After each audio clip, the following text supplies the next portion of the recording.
Eu sou Diarle Viana, sou pedagoga e atuo como assessora técnica no INESC. É fato que nós precisamos enfrentar de forma consciente, prudente e ativa o racismo. No Brasil, infelizmente, o orçamento público contribui para uma política de racismo institucional. Pessoas negras sentem na pele a força dessa estrutura que elimina, encarcera, fecha portas e cada vez mais contribui para o empobrecimento dessa população. Pessoas não negras devem fortalecer esse movimento, fortalecer a disputa de narrativa pelo acesso ao orçamento público. A ideia aqui é que a gente conheça e a gente converse um pouquinho sobre o porquê que nós necessitamos com urgência de uma justiça fiscal.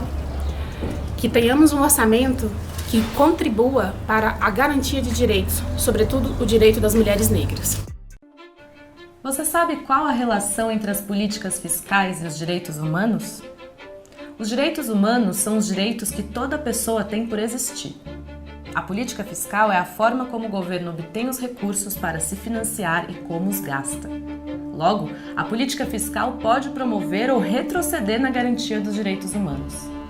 Na América Latina, região mais desigual do mundo, em plena pandemia da Covid-19, 73 bilionários aumentaram sua fortuna em 42 bilhões de dólares, enquanto estima-se que 52 milhões de pessoas entraram em situação de pobreza. Isso demonstra que os países da América Latina não estão cumprindo os acordos internacionais de direitos humanos que eles assinaram. Se os direitos humanos fossem a prioridade, a política fiscal estaria a serviço deles, e não o contrário, que é o que ocorre hoje na região. Pensando nisso, nós, 7 organizações da América Latina, nos propusemos a olhar esses acordos internacionais e elucidar quais são as implicações que eles têm na política fiscal. Olá, meu nome é Marcela Coelho, eu sou mãe, gestora, produtora cultural e educadora em formação. Atuo nos projetos de juventude do INESC. Como acabamos de ver, a política fiscal trata dos gastos públicos e da tributação, o que logo nos faz pensar em orçamento. Para entender melhor, o orçamento público é o que o país recebe de recursos e onde ele gasta. Agora, o que infelizmente acontece é que esse orçamento ele é organizado para atender os privilégios dos brancos dentro da sociedade brasileira. Isso ocorre pois os nossos impostos estão centralizados no consumo, os impostos que todos nós pagamos para comprar qualquer coisa. Essa forma de organização penaliza as mulheres pretas e periféricas. Vocês sabiam que as mulheres negras são as que mais pagam impostos proporcionalmente aos nossos salários? Em tempos de crise, as políticas públicas para apoiar a população preta e periférica são as primeiras a cair quando o governo começa os cortes. Isso te preocupa? Te mobiliza? Essas escolhas políticas são racistas, violam direitos e aprofundam as desigualdades de gênero e raça. Jovens mulheres negras que participam das formações do INESC nos contam como elas veem a luta por justiça fiscal em suas vidas e como incidir para existir. Vamos ouvi-las? Olá, eu sou Negra Ive, sou artista independente, produtora cultural, mãe da Ayla e sou moradora da Ceilândia aqui no Distrito Federal. Sendo mãe e tendo que garantir uma alimentação minimamente saudável para minha filha aqui pela quebrada, tem sido uma luta árdua. As taxações injustas que apenas fomentam a exploração de grandes empresas e empresários nas populações de baixa renda deixa sempre as mães com uma certa dificuldade de saber se vão conseguir garantir a alimentação e acabar com a fome da sua família. O Estado vive uma inversão de valores. Os ricos continuam ricos e os pobres continuam trabalhando para eles, sem uma garantia de equidade social. Hoje, quando vou ao mercado, preciso ter certeza de que o que eu vou comprar vai servir à mesa da minha família até aparecer a próxima oportunidade de trabalho. O Estado não oferece empregos e cria vínculos lucrativos que não atendem à sociedade num todo. Nos tratam e nos colocam como marginais e querem nos manter atrás dessa linha. Eu me chamo Aline, sou empreendedora na camiseteria Contra-Ataque Periférico e moradora de Samambaia. As mulheres negras e periféricas são as que mais contribuem para o orçamento brasileiro.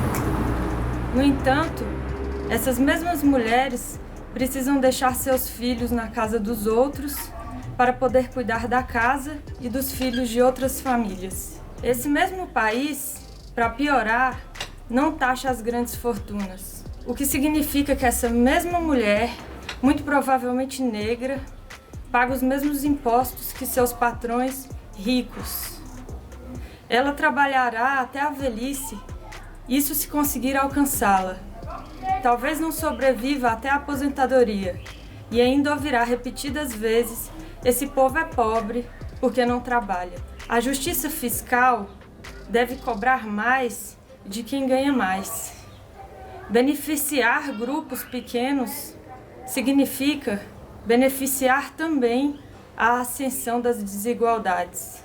Fica a pergunta: até quando o Brasil vai seguir violando os nossos direitos? Mais dinheiro, mais emprego, mais amor, menos preconceito. Mais dinheiro, mais emprego, mais amor, menos preconceito. Sou mais um cara preta como a Mani Chaqueto, reivindicando territórios, a quebrada é meu reino. Investir em direitos humanos é também investir no desenvolvimento econômico do país. Em 2020, quando o país já vivenciava a chegada da pandemia por aqui, o governo fez então uma escolha de priorizar acordos políticos, onde ele negociou, onde ele gastou um recurso de 20 bilhões. Paralelo a isso, o auxílio emergencial tão necessário à vida da população periférica, das mulheres periféricas, especialmente em tempo de crise, passou do valor de R$ 600 para R$ 150. Dessa forma, fica óbvio que a escolha não é priorizar direitos, não é garantir a sobrevivência com dignidade desses povos. Justiça fiscal é isso. É entender quem são os mais fragilizados, os mais vulneráveis. Investir recursos públicos na sociedade, na população. E assim afirmar que o Estado está aqui para mobilizar, captar recurso e garantir direitos a todos e a todas, sobretudo as mulheres. Sou Thalys, salve Samambaia, minha quebrada é meu país. Salve Samambaia, juventude consciente no corre por equidade, dividindo pra somar, eu digo salve Samambaia, vem. Com respeito eu chego, nessa rima sem tapas nem medo. Juventudes na cidade falando de integralidade e direito. Legalização que eu quero é o porte de consciência, o corte que eu preciso é na desassistência. Olá, meu nome é Tatiana, sou moradora da Cidade Estrutural, tenho 25 anos, sou mãe de Moana, periférica, negra, multiartista, artesã, dona de casa e outras coisas mais. Eu venho aqui trazer um pouco do desabafo da minha vivência diária. Você já foi no supermercado e desejou comprar algo que gostaria de comer muito? Eu e outras milhares de pessoas, principalmente pessoas iguais a mim. Mulher periférica, mãe, desempregada. A fome, ela não é mito.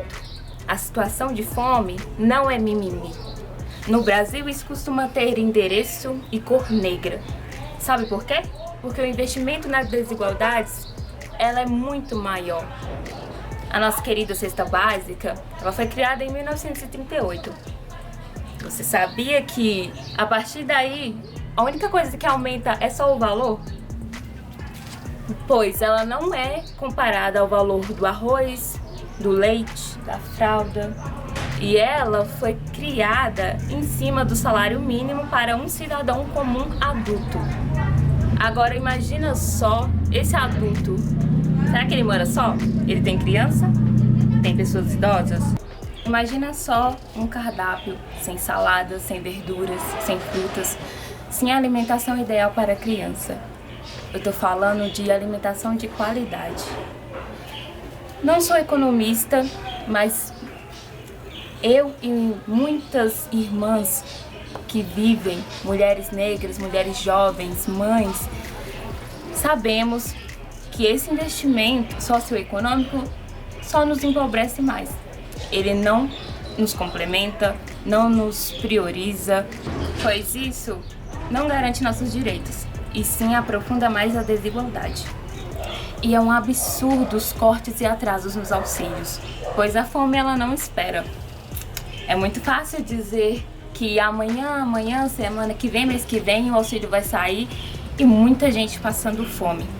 Eu sei que eu contribuo até na balinha que eu compro. Eu sei que eu contribuo mais mesmo com meus bicos, mesmo estando desempregada, mas eu faço meus artesanatos, eu me dou um jeito, eu sempre me viro. E eu sei também que a contribuição e a força do meu trabalho, ele é muito valoroso. Mas eu preciso estar viva e preciso estar bem para isso, não é mesmo? E de barriga vazia, ninguém trabalha. Cobrar de mim os mesmos impostos de uma pessoa rica é violar os meus direitos e garantir o privilégio dessas pessoas. É como aquela música fala, é que o rico cada vez fica mais rico e o pobre cada vez fica mais pobre. E como o ditado todo mundo já conhece, é que o de cima sobe e o de baixo desce. Justiça fiscal já, para que minha filha tenha outras vivências. A seção negra para mim é que as políticas públicas da minha comunidade, da minha periferia, sejam priorizadas. Quer sentir o peso, cola na CI. Favela move o mundo, faz tremer o chão. Jovem do gueto sabe pra onde quer ir. Cês pode tentar, mas não derruba não. Poeta do gueto, sofrimento não tenho medo. Sem redenção, mantém os pés firmes no chão. Hey, a prisão não me cabe, alienação não me cabe. Jovem negro vivo, combativo, com consciência. Meu nome é Caroline Modesto dos Santos, eu tenho 20 anos, eu sou moradora do Paranoá, eu sou estudante, jovem negra, recém-saída do ensino médio, né? Pode parecer pouco, mas a conclusão do ensino médio é bem importante para minha família, para mim, para as mulheres da minha família. Minha mãe trabalha com materiais recicláveis, né?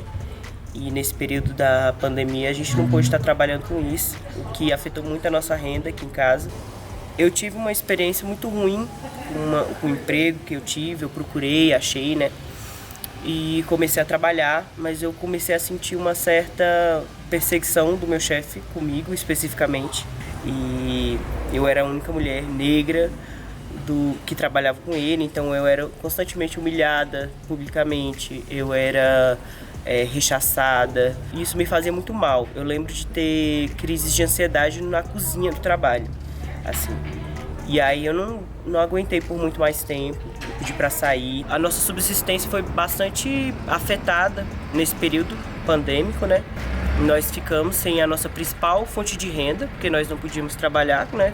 E aí a gente começou a receber o auxílio, que a princípio já não era tão significativo, né? E aí as coisas começaram a apertar de uma maneira que o auxílio já não estava dando mais conta e nós tivemos que cortar algumas coisas, né?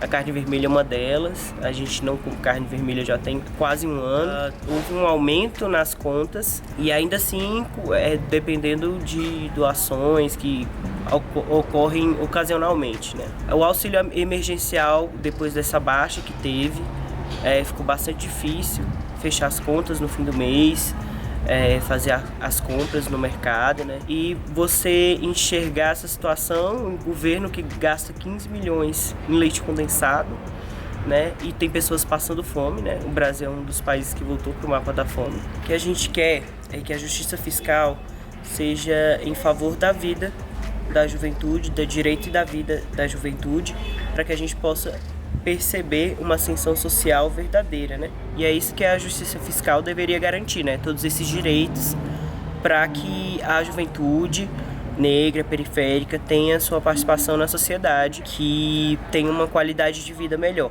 Mas o jovem preto favelado lutando contra todo esse sofrimento, não assinar a carteira de trabalho, somente nota de cancelamento.